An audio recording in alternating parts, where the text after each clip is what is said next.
Hello बच्चों, तो start करें प्रॉब्लम सेट 1 क्वेश्चन नंबर 12। अब क्वेश्चन नंबर 12 में क्या दिया है? गिवन ये है कि ये जो एक्स वाई है वो ए सी को पैरेलल है।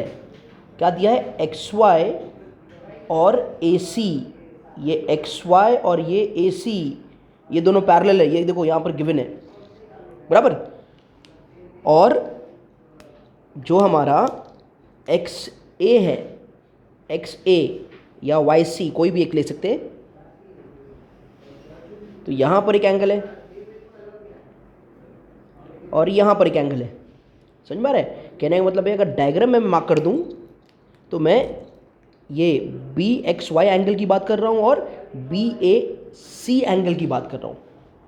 तो ये दोनों एंगल कौन से एंगल्स हो जाएंगे बच्चों? ये दोनों एंगल्स हो जाएंगे करस्पॉन्डिंग एंगल्स, बराबर। और जब लाइन पैरेलल होता है तो करस्पॉन्डिंग एंगल क्या होते हैं? करस्पॉन्डिंग एंगल्स इक्वल होते हैं। तो सबसे पहले हम यही बात कहेंगे,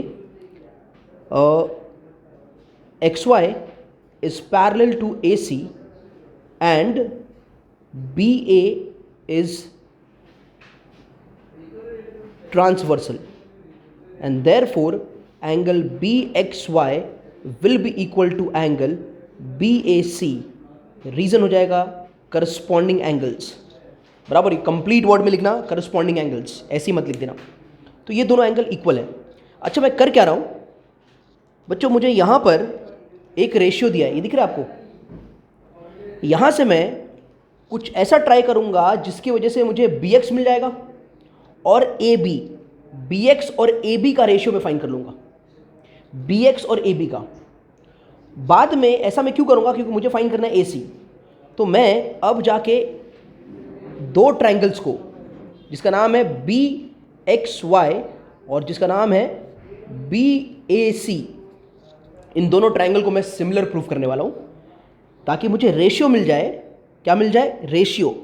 और इन ट्रायंगल्स को मैं सिमिलर कैसे प्रूफ करूँगा वो देखते हैं। उससे पहले हम ये स्टेटमेंट नंबर 2 को थोड़ा इस्तेमाल कर लेते हैं।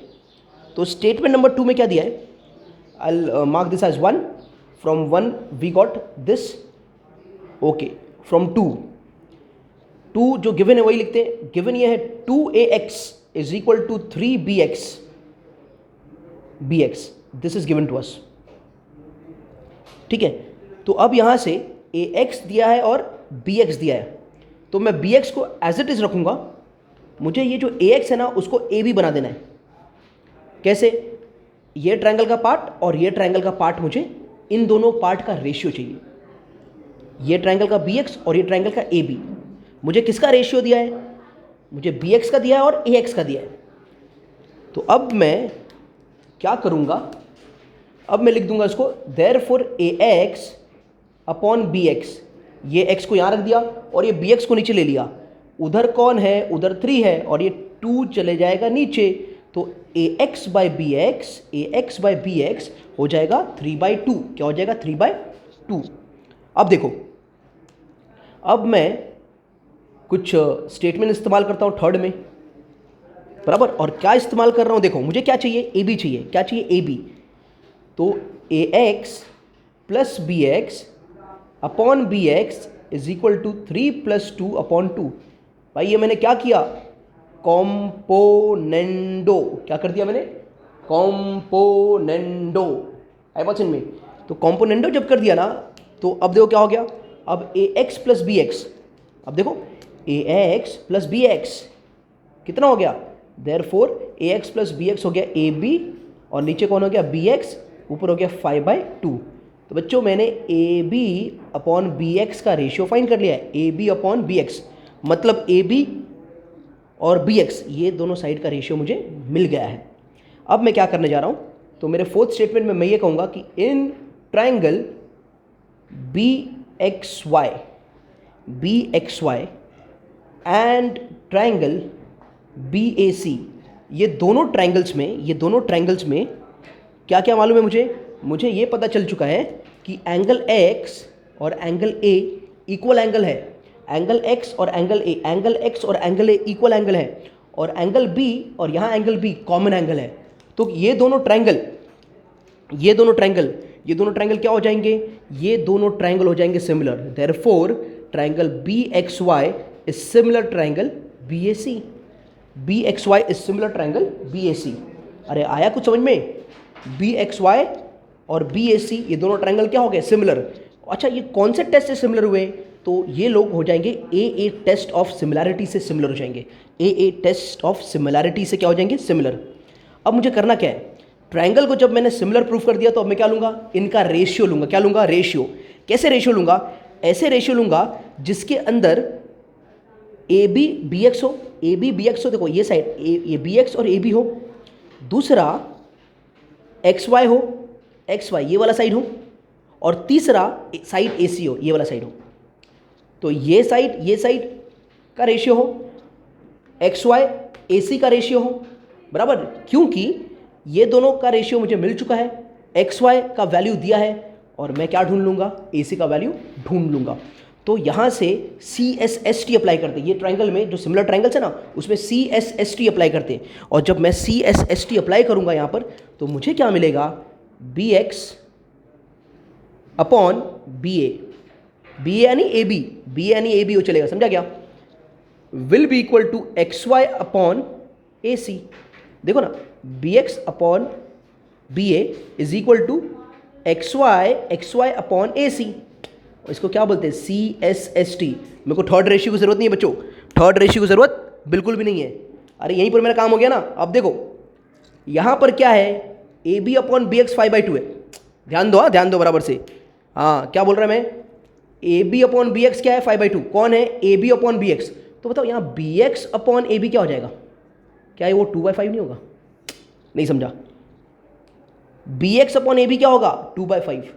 अरे तो ये जो वैल्यू है ना B x upon A B, ये इधर ले लो, तो यहाँ पर हो जाएगा ये 2/5 इज इक्वल टू, बच्चों एक्स वाई क्या है? एक्स वाई 9 है, और ए सी क्या है? ए सी तो फाइंड करना है। अरे तो अब क्या करना है? अब ए सी को 2 से मल्टीप्लाई और 5 को 9 से मल्टीप्लाई। अरे नहीं समझा? अरे ए सी को कर दो 2 से मल्टीप्लाई, तो ए सी इंटू 2 विल बी 9 इंटू 5, तो ए सी हो जाएगा 9 इंटू 5 अपॉन 2, बराबर। हाँ तो हो जाएगा 45 अपॉन 2। क्या हो जाएगा? 45 अपॉन 2। ध्यान दो। और 45 को जब तुम 2 से डिवाइड करोगे, 45 को जब तुम 2 से डिवाइड करोगे तो क्या आएगा? 22.5। क्या आएगा? 22.5 यूनिट। वागले डिवाइड करना आता है क्या? Sorry 22.5 unit. ओके तो ये किसका वैल्यू था बच्चों? ये AC का। तो AC क्या मिल गया आपको जो फाइंड करना था? 22.5 unit. Okay so this was question number 12, problem set 1। Problem set question number 13, यानी ये सम नहीं आसान, बस इतना समझ लीजिए। ओके और ये सम को आसान बनाने के लिए हम लोग कुछ छोटे छोटे ट्रिक्स का इस्तेमाल करेंगे। देखते क्या है। तो ये सम के अंदर क्या दिया है? ये क्वेश्चन नंबर 13 है। गिवन ये है कि डी ई एफ जी जो है एक स्क्वायर है। तो बच्चों अगर ये स्क्वायर है तो ये एंगल का क्या? वो एंगल 90 हो जाएगा। और क्या हो जाएगा? अरे जी भी 90 और ई भी 90 और बोलो ये एफ भी 90। अरे स्क्वायर के सारे एंगल्स क्या हो जाएंगे? 90 हो जाएंगे। और तो और यहाँ पर ये साइड भी 90 और इसमें भी ये साइड भी 90। बाकी सब जगह पर लेने की ज़रूरत नहीं है। तो अब आगे हम क्या करने वाले हैं, या फिर हमें आइडिया कैसे लगेगा कि हम इस पूरे सम्स में करने क्या वाले हैं? तो बच्चों प्रूफ कुछ ये करना है। दे दिया स्क्वायर, उसके बाद कुछ डायग्राम दे दिया।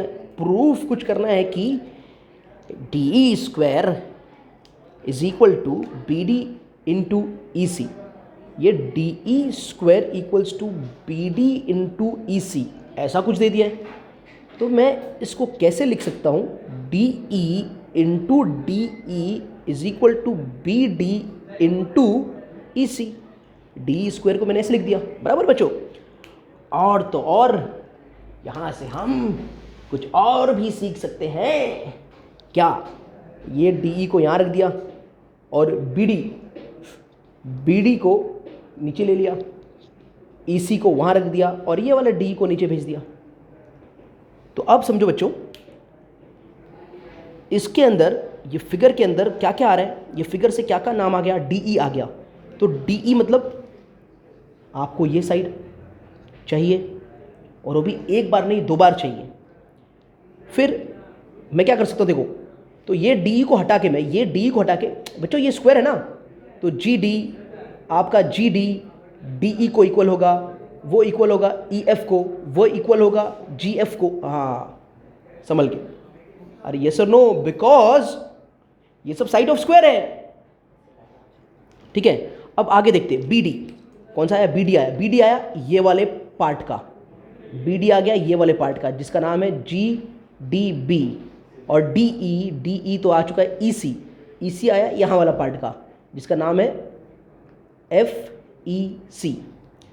तो बच्चों आप समझो, ये जो DE है, ये DE है, ये BD वाले पार्ट में से अगर मैंने ये DE को हटा के GD लिख दिया तो, बिकॉज DE GD को इक्वल है, तो ये ऐसे भी लिख सकते हैं ना हम लोग, GD upon BD is equal to, और ये जो EC है ना, EC बराबर, ये EC को ऐसे रख देते, और ये जो DE है, ये DE को हटा के मैं EF ले लेता हूँ, तो ये EC एज इट इज, और ये आ जाएगा EF। तो अगर आपने ये प्रूफ कर दिया कि GD अपॉन BD, ये GD upon BD is equal to EC upon EF, EC upon EF, अगर ये प्रूफ हो गया बराबर है, तो आपका काम हो जाएगा। तो ये प्रूफ करने के लिए क्या करना पड़ेगा, ये दोनों ट्रायंगल को सिमिलर प्रूफ करना पड़ेगा। ये प्रूफ करने के लिए क्या करना पड़ेगा, ये दोनों ट्रायंगल को सिमिलर प्रूफ करना पड़ेगा। तो इस तरह से ये सम को हम रिजॉल्व करेंगे, तब ये सम आसान हो जाएगा। समझ में आया क्या? सम के बारे में समझे, इसको लिया, स्प्लिट किया, फिर स्प्लिट करके रेशियो लिया। ऐसा रेशियो कब आता है, जब ट्रायंगल सिमिलर होते हैं। लेकिन कौन से ट्रायंगल्स, बात तो हुई आ गई ना, कौन से ट्रायंगल। तो ये BD जो था ना, BD, इसको पकड़ के मालूम पड़ा ये वाला ट्रायंगल का पार्ट, और जो EC था इसको पकड़ के मालूम पड़ा ये वाला ट्रायंगल का पार्ट। यानी कि अगर हमने ये वाला ट्रायंगल और ये वाला ट्रायंगल को सिमिलर प्रूफ कर दिया तो हमारा काम जो है वो हो जाएगा। ठीक है, तो अब सारे दिमाग हम लगाते हैं उस ट्रायंगल को सिमिलर प्रूफ करने के लिए। ठीक है, तो उसको प्रूफ करने के लिए बच्चों सबसे पहले मैं यहाँ पर आपको एक बात बता दूँ। ये ट्रायंगल जो है आपका है ABC। क्या नाम है ट्रायंगल का? ABC। ट्रायंगल का नाम है ABC। और ये जो है, दिख रहा है बच्चों? अरे देखो यहाँ पर DE जो ना, DE this is side of square, और GF is also side of square.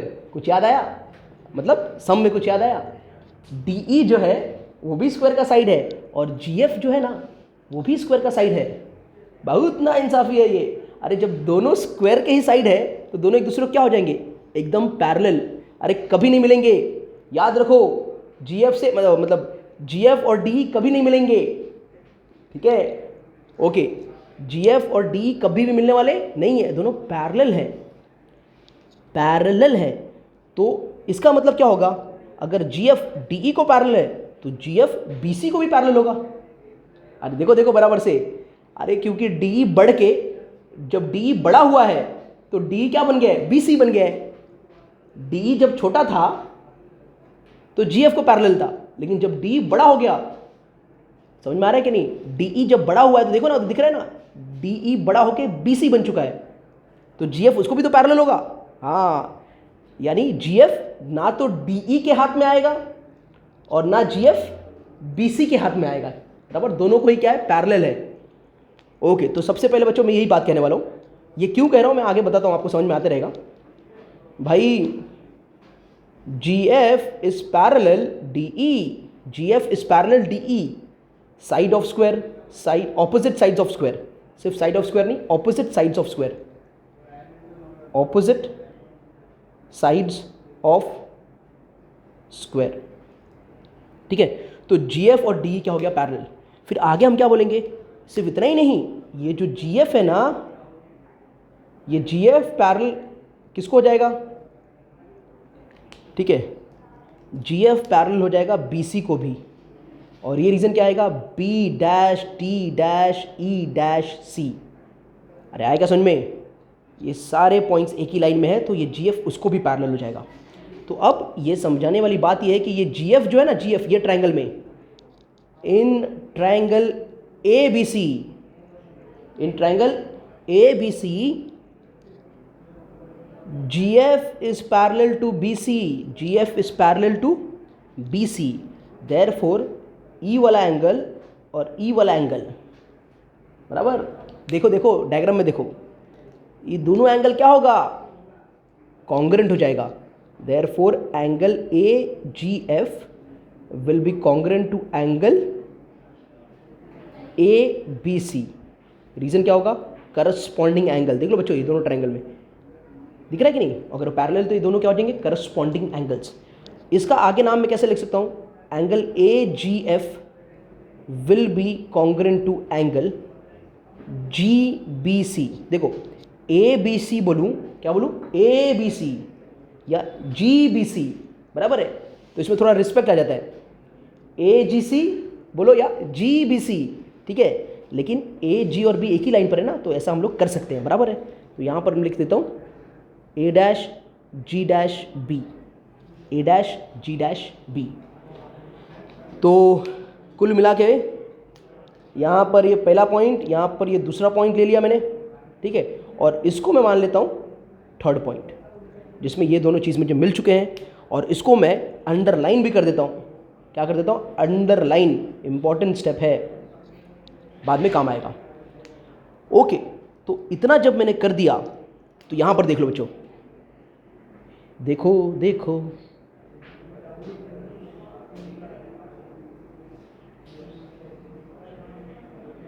ये है आपका ट्रायंगल GFA। देखो मैंने क्या कर दिया, यहाँ से डायग्राम में से ट्रायंगल ब्रेक कर दिया, ये ट्रायंगल को ब्रेक करके यहाँ बना दिया, और ये ट्रायंगल को ब्रेक करके जिसका नाम है GBD, इसको ब्रेक करके यहाँ बना दिया।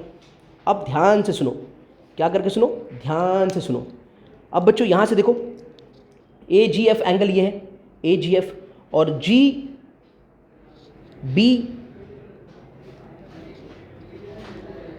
एक सेकेंड, GBD था ना, तो यहाँ पर हमने थोड़ा रॉन्ग ले लिया, ये GAB है और ये D है, ठीक है बच्चों।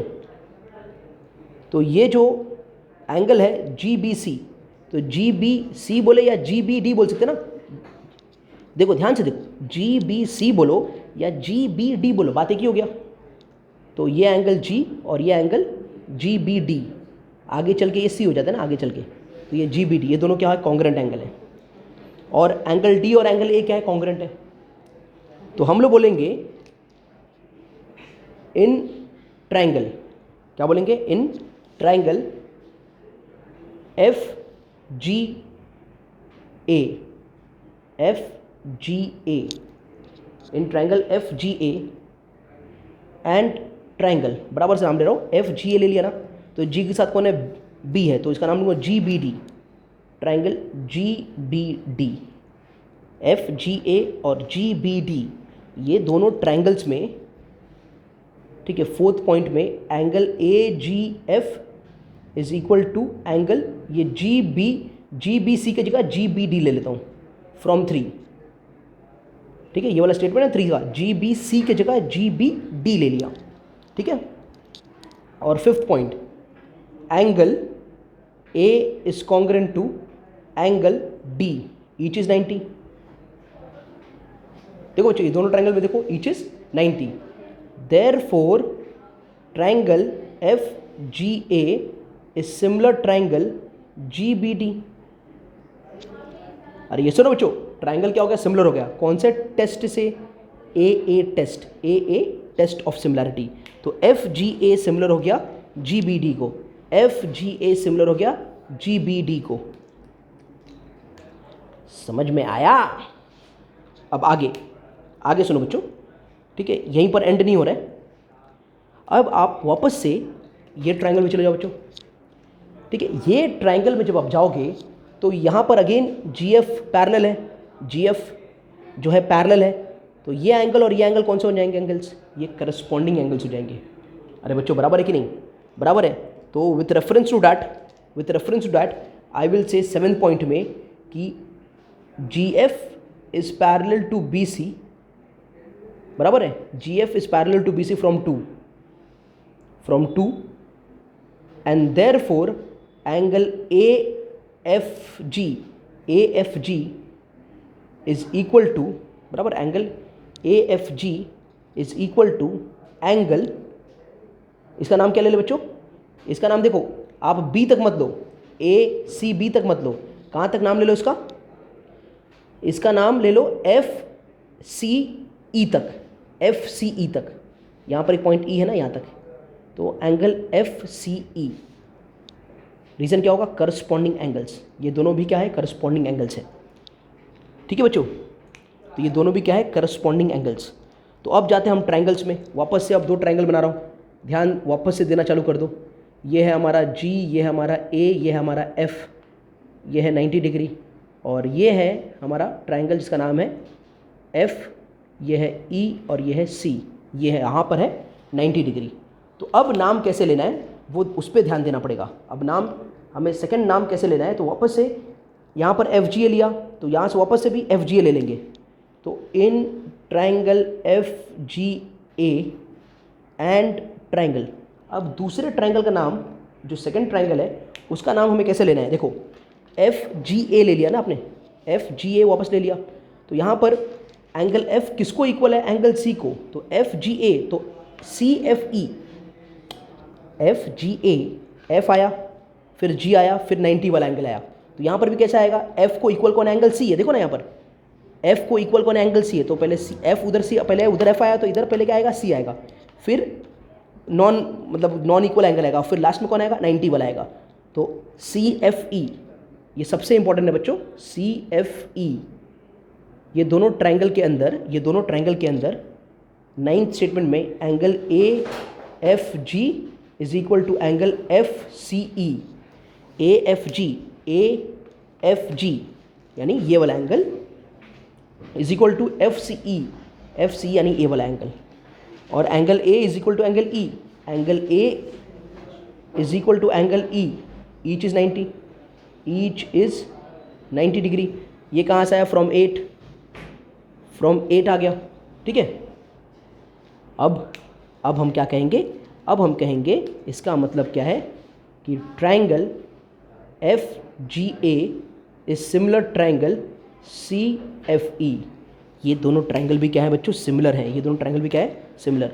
अब आप स्टेटमेंट नंबर 6 और स्टेटमेंट नंबर 10 को मैच करके देखो, स्टेटमेंट 6 और स्टेटमेंट 10 को मैच करके देखो, 6 और 10 को मैच करके देखो, क्या है, एफ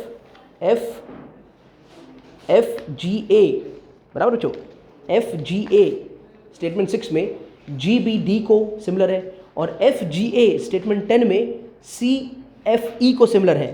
तो यहाँ से मैं कैसे कह सकता हूँ कि एफ जी ए दोनों ही लेफ्ट हैंड साइड वाले ट्रायंगल्स को हम हटा देंगे, अगर ये दोनों लेफ्ट हैंड साइड सेम है तो राइट हैंड साइड भी क्या हो जाएंगे, सेम हो जाएंगे, तो G B D, therefore triangle G B D will be similar to triangle G B D C F E, और ये आया फ्रॉम 6 and 10, स्टेटमेंट 6 और स्टेटमेंट 10 से हमने ये बात को प्रूफ कर दिया बच्चों। अब क्या लेना है, अब लेना है सिर्फ और सिर्फ रेशियो, ठीक है। तो रेशियो ले लेते हैं, किसका रेशियो, यहाँ से आएगा हमारा G B upon C F is equal to B D upon F E and will be equal to G D upon C E. अब जो आपको रेशियो चाहिए उसको ले लो, जो आपको रेशियो चाहिए उसको ले लो। तो कौन कौन सा रेशियो चाहिए आपको, कौन कौन सा रेशियो चाहिए, तो यहाँ पर हमने बनाया था पहले ही, ठीक है।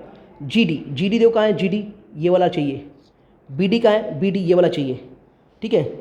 फिर सी ई बोलो या ई सी बोलो, ये चाहिए और ये वाला चाहिए, तो यानी कि ये हमको चाहिए, करेक्ट है बच्चों। तो नेक्स्ट स्टेप में ये जो स्टेटमेंट था 10 था, अब ये इसको 11 दे दिया मैंने। अब स्टेटमेंट नंबर 12 में मैं लूँगा B D upon F E is equal to G D upon E C ले लेता हूँ, यहाँ पर ई सी है तो सी ई को मैं ई सी ले लेता हूँ, ये फ्रॉम 11, बराबर। अब वी नो डैट क्या पता है हमें कि भाई G D is equal to D E is equal to F E is equal to G F, sides of square.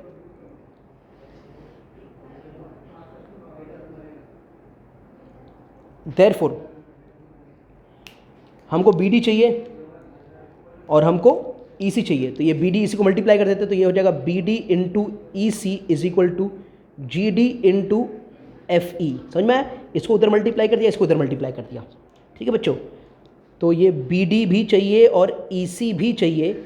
ये जी डी जो है ना, जी डी, ये जी डी कहाँ क्या, जी डी को हटा के मैं दे देता हूँ डी ई नाम, तो ये नाम दे दिया डी ई इंटू ये एफ ई को हटा के वापस नाम डी दे देता हूँ, तो इसको नाम डी ई दे दिया। तो ये आ गया ना, B D into E C equals to D E square. अरे बच्चों क्या बात है, यही तो प्रूफ करना था। क्या प्रूफ करना था? D E square equals to B D into E C. तो आ गया समझ में? यस।